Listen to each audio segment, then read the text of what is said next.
sa pakiramdam mo? Masama pa rin ang pakiramdam ko, mahal. Nahihina ako. Paano buong gabi nagsusuka ka lang? Sabi ni Doc, baka may nakain ka doon hindi maganda.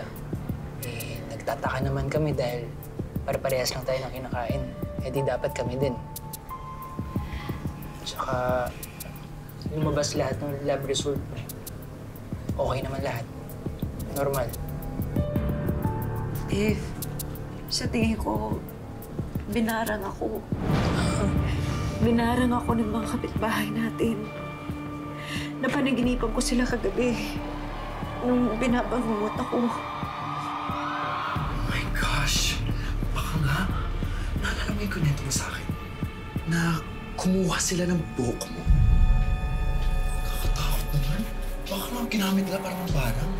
Alam mo, sobra na talaga yung dalawang matandang yun, ha? Paglabas mo dito, anak. Susugurin ko sila. Hindi ako natatakot sa kanila. Hanggang ngayon, uso pa rin sa ating mga Pinoy ang konsepto ng usog. Pero totoo nga kaya ito? Totoo kayang nausog si Lailin at ang kanyang pamilya? O biktima lang ba sila ng haka-haka? Para matulungan sina Lailin, inilapit namin ang kaso nila sa isang medical expert. Usually, pag tinitingnan natin yung usog, no, isa nga siyang paniniwala, isang tradisyonal na paniniwala.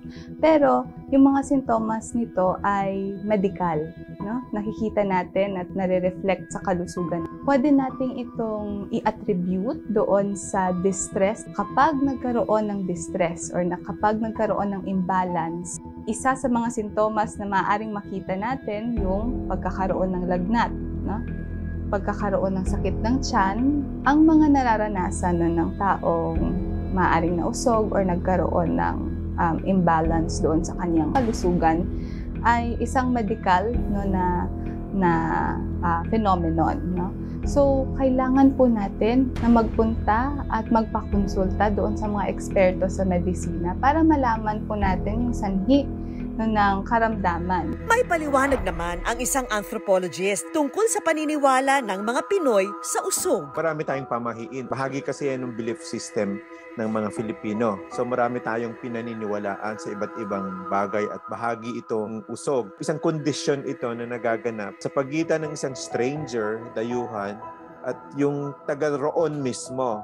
Una niyang makita or matingnan, so meron tong epekto doon sa nausog, sa either sumasakit ang tiyan at merong nararamdaman siya nakakaiba, may nagaganap sa kanyang sistema. May pangkontra. Yung basic na alam natin, dapat may bagay ka na idadampi sa kanya, yung popular laway. O yung iba naman, hinahawakan lang sa braso, balikat, hinahawakan yung buhok o parang ginugulo yung buhok, no?